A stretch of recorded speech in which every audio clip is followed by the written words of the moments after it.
हमारे छत्तीसगढ़ की जो नींव है वो जवान और किसान है, और आज दोनों ही बेहाल है। जवान का भी वही हाल है और किसान का भी वही हाल है। हर जगह से मेरे को आर्थिक मानसिक रूप से क्षति पहुंचा रहे हैं। मेरे खुद के पर्सनल अकाउंट को भी ब्लॉक करवा दिया गया है। जो महिला कांस्टेबल होती हैं उनके साथ तो और ज़्यादा पढ़ाने का काम होता है, इसलिए इनको अवसर जरूर मिलना चाहिए और इनकी लड़ाई को हम जैसे लोग तो जरूर समर्थन करेंगे। ये डिबेट के माध्यम हम कहना चाहते हैं, जैसे रमन हम 15 साल 15 में भगा दें तो यहू ला यदि ये काम नहीं करी तो 5 में भगा देबो। ये हमारे किसान के कहना है और हमन करबो। पुलिस परिवार के लोग आज लंबे समय से अपने अधिकार के लिए आंदोलन कर रहे हैं। विपक्ष में थे तो बड़ी बड़ी बातें की गई, बड़े बड़े वादे किए गए, और सरकार में आने के बाद किस तरीके से इन्होंने अपना रंग दिखाया है, इस बात को भी प्रदेश की जनता देख रही है। हजारों पुलिस परिवार के लोग देख रहे हैं। कई पुलिसकर्मियों को देशद्रोह की धारा लगाकर जेल में बंद कर दिया गया है।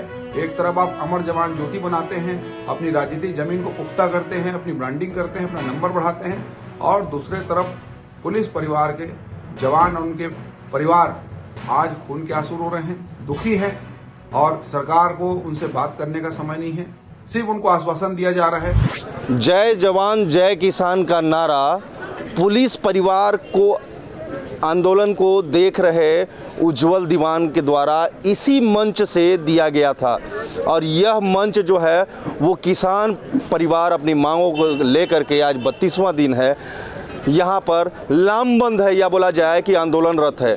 और इसी मंच से उज्जवल दीवान आ करके पुलिस परिवार का अपना समर्थन दे करके गए हुए थे। अभी हमारे साथ मौजूद हैं पुलिस परिवार के आंदोलन का सूत्रधार, या बोल लिया जाए कि उसको हवा देने वाले उनकी पत्नी, धर्मपत्नी। आखिरकार ऐसी क्या समस्या आन पड़ी कि इनको यहाँ आकर के आना पड़ा, और क्या इनके साथ में अभी वर्तमान समस्या क्या है? जी बताइए। मेरी वर्तमान में ये समस्या है कि वो लोग हर जगह से मेरे को आर्थिक मानसिक रूप से क्षति पहुंचा रहे हैं। मेरे खुद के पर्सनल अकाउंट को भी ब्लॉक करवा दिया गया है, और घर में बहुत ज़्यादा हर चीज़ की मानसिक रूप से परेशान हो रहे हैं। हर जगह से हम लोगों को बहुत ज़्यादा प्रेशराइज किया जा रहा है। मेरे घर के बाहर पुलिस वालों को लगाया जा रहा है ताकि मैं कहीं पहुंच मत पाऊँ, लोगों के सामने मैं अपनी बात मत रख पाऊँ।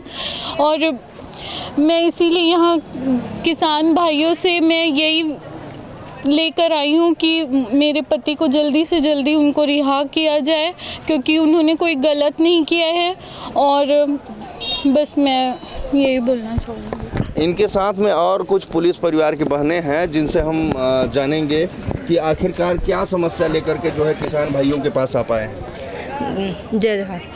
हम लोग इसलिए यहाँ पे आए हैं, देखिए हमारे छत्तीसगढ़ की जो नींव है वो जवान और किसान है, और आज दोनों ही बेहाल है। जवान का भी वही हाल है और किसान का भी वही हाल है। हमारे छत्तीसगढ़ में जय जवान जय किसान का नारा लगाया जाता है, लेकिन दोनों ही आज परेशान हैं। तो हम एक तो कुछ नहीं कर सकते, क्योंकि हमारी जो सरकार है ना वो एक को कुचल सकती है पर एकता को नहीं कुचल सकती। इसके लिए हम यही मतलब ये करके आए हैं कि हमको किसान भाइयों का मदद चाहिए।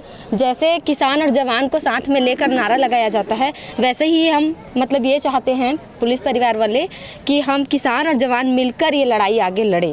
इसके लिए हम उनसे मदद के लिए आए हैं।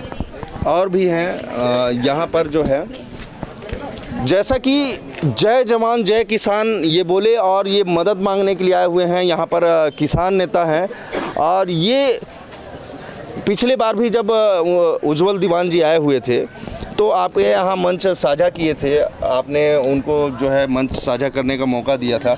अभी वर्तमान स्थिति वो जेल में है, और उन्हीं के परिवारजन, या बोल लिया जाए कि उनकी धर्मपत्नी आई हुई हैं। तो ये क्या समर्थन और क्या मामला है इसमें? ये बिल्कुल उज्जवल दीवान जी हमारे इस किसान आंदोलन को समर्थन करने बिल्कुल आए थे, और उसका स्वागत भी किए थे, और अभी वर्तमान में जेल में हैं। और ये पुलिस परिवार से हैं, तो किसान और जवान तो हमेशा एक देश को चलाने वाला धुरी है, और उनके परिवार से अगर इसे तकलीफ़ है तो शासन प्रशासन इसको बिल्कुल उनको बरी किया जाना चाहिए, और उसको परिवार को सम्मानजनक जीवन जीने का अवसर दिया जाना चाहिए।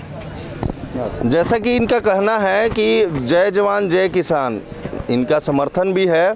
और कैमरामैन आर मुन्ना दिखाएंगे कि यहाँ पर जो किसानों की भीड़ है वो एकता को दिखा रही है, और एक पुलिस परिवार की महिला जो है बोली कि एक को दबा सकते हो लेकिन एकता को नहीं।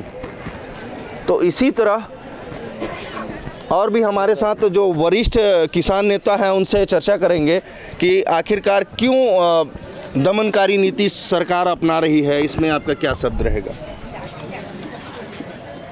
जी। देश में जवान और पुलिस ये दो बल ऐसे हैं जिनको आमतौर पर अनुशासित बल माना जाता है और इनको अपनी बातों को रखने का एक ठीक से प्लेटफॉर्म नहीं मिला हुआ है। ये बात ठीक है कि काफ़ी आंदोलन के बाद देश के कुछ प्रदेशों में उनको यूनियन बनाने का अधिकार है, लेकिन छत्तीसगढ़ में नहीं है। और उज्जवल दीवान की जो बात आ रही है, उनके ऊपर पुलिस द्रोह का मामला लगा करके उनको जेल में बंद किया गया है, जबकि तथ्य ये है कि कोई 8 महीने पहले उन्होंने पुलिस बल से इस्तीफ़ा दे दिया था। इसलिए ये धारा उनके ऊपर नहीं लगनी चाहिए। ये धाराएं इसलिए लगाई जा रही है जैसे उनकी पत्नी यहाँ पर आई हुई है। अब उनको आपने बंद कर दिया है कि उनकी पत्नी के जो अपना स्वतंत्र व्यवसाय करती हैं उनके खाते को तो किसी भी प्रकार से ब्लॉक करना, उनके जीविका पर आघात करना, ये तो कहीं न्याय संगत है नहीं। अब ये बात ठीक है कि अब पुलिस बल के लोग स्वयं आगे नहीं आ सकते तो उनके परिवार के लोग अपनी पीड़ा और समस्या को बताने के लिए सामने आई हैं वो। और मेरा ऐसा मानना है कि सरकार को भी इस मामले में बहुत सहानुभूतिपूर्वक विचार करना चाहिए। अभी जो बातचीत करने गए हैं यहाँ किसान का प्रतिनिधिमंडल जो बातचीत करने गया है, उनको भी ये बात बताई गई है और निश्चित रूप से वो इनकी पीड़ा को, इनके साथ हो रहे अन्याय को वो मुख्यमंत्री के सामने रखेंगे। और अगर नहीं मानते हैं तो दूसरे और उपाय हैं, हम सब लोग मिल कर के, क्योंकि जहाँ पर अन्याय होता है वहाँ पर हम लोग खड़े होते हैं, तो इनका साथ ज़रूर देंगे और कोशिश करेंगे कि इनको न्याय मिले। और बाकी कुछ प्रदेशों में जिस प्रकार यूनियन बनाने का अधिकार पुलिस को मिला हुआ है, वैसे अधिकार छत्तीसगढ़ में मिलना चाहिए ताकि उनकी बातें सही फोरम पर पहुंच सकें। क्योंकि लोकतंत्र में आप किसी को भी अपनी बात रखने का अवसर न दें, ये ठीक बात नहीं है।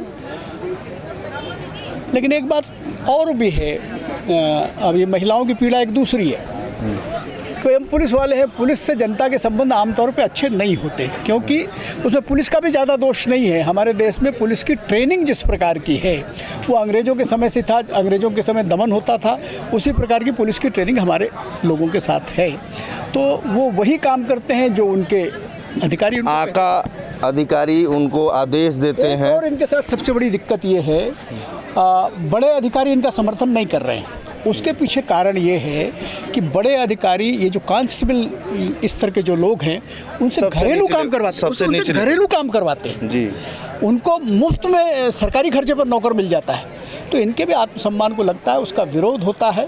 और इन महिलाओं से जो मैंने बात की, और मुझे भी थोड़ी बहुत जानकारी है कि जो महिला कांस्टेबल होती हैं उनके साथ तो और ज़्यादा पढ़ाने का काम होता है। इसलिए इनको अवसर ज़रूर मिलना चाहिए और इनकी लड़ाई को हम जैसे लोग तो ज़रूर समर्थन करेंगे। और आज देखते हैं ये सारे कागज़ उनको लेकर गए हैं सब लोग, तो शायद बात करें, थोड़ा सहानुभूतिपूर्वक सरकार विचार करे और जो लोग बंद हैं उनको कम से कम उनकी जमानत पर किसी प्रकार का अड़चन सरकार न लगाए, इसकी कोशिश हो रही है। जी जी, ये रहे वरिष्ठ किसान नेता।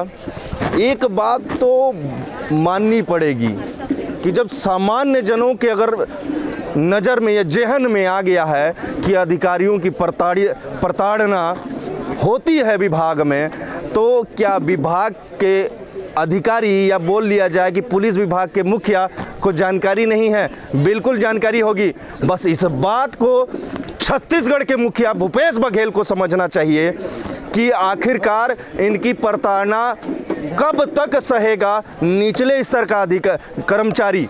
अभी इन्होंने स्पष्ट कर दिया है कि हम इस आंदोलनकारियों का सहयोग करते हैं, उनकी मांगों को प्रमुखता से रखेंगे। अब देखते हैं अगली कड़ी में होता क्या है, इस प्रकार इनकी मांगों को रखा जाएगा या यूं ही पुलिस परिवार भूखे मरने पर मजबूर रहेगा। धन्यवाद। भारत सम्मान, हो जाओ सावधान।